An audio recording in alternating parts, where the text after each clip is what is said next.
touche à tout, bienvenue sur cette nouvelle vidéo. Aujourd'hui je restaure une petite table d'appoint qu'on peut se servir pour mettre à côté d'un canapé ou dans une entrée. Et pour cette vidéo j'ai un bois qui n'est pas forcément du bois.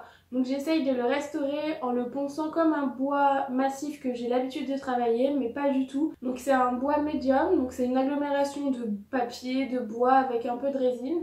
Et j'ai voulu essayer de savoir s'il était possible de le poncer comme un bois normal. Je vous laisse découvrir le résultat dans la vidéo. Et j'espère que cela vous plaira. N'hésitez pas à me suivre sur Instagram et à vous abonner à ma chaîne. Première étape de cette vidéo, on commence par le ponçage. Ici la table était couleur rose poudré avant de commencer, mais ça me plaisait pas vraiment. Je voulais quelque chose de très soutenu et finalement qui attrape l'œil quand on le regarde. Donc pour moi cette étape c'est la plus compliquée de cette vidéo, la plus cruciale parce que c'est quelque chose que j'ai jamais travaillé, le bois MDF. Donc c'est un bois où on ne voit pas les fibres puisqu'elles sont microscopiques et on va les agglomérer avec une résine. Donc pour poncer ici j'utilise un grain 80 qui est peut-être un peu épais.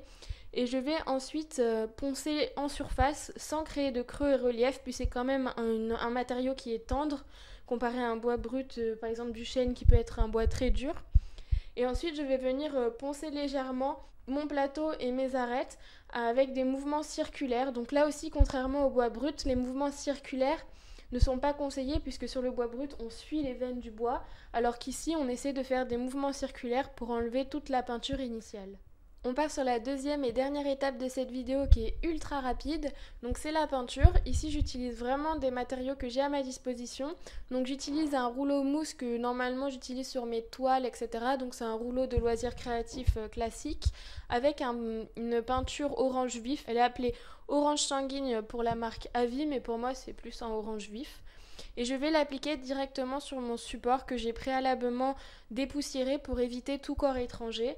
Ici je suis en extérieur, donc il faut faire aussi attention qu'il n'y ait pas de moucherons ou des poussières qui puissent apparaître, donc peindre avec un temps qui soit finalement clément, sans vent. Donc j'applique ici ma couleur avec mon rouleau parce que je trouve qu'on a un rendu qui va être beaucoup plus lisse, beaucoup plus homogène que sur par exemple un bois massif. Je préfère le faire au pinceau pour pouvoir suivre les lignes, les veines du bois et avoir un rendu plus soutenu. On verra notamment les nuances, le sens du bois. Mais vu qu'ici on est sur un assemblage bois-résine, on peut parfaitement le passer au rouleau comme on peindrait un mur en venant croiser les couches. Donc c'est ce que je fais ici. Je vous ai pas filmé mais j'ai fait 2 couches. Je trouve que ça suffit et je n'ai pas verni puisqu'en fait ici j'utilise une peinture qui est normalement utilisée pour tout ce qui est salle de bain et cuisine. Donc on a une forte résistance à tout ce qui est eau, liquide et une forte résistance aussi à l'abrasion et au choc.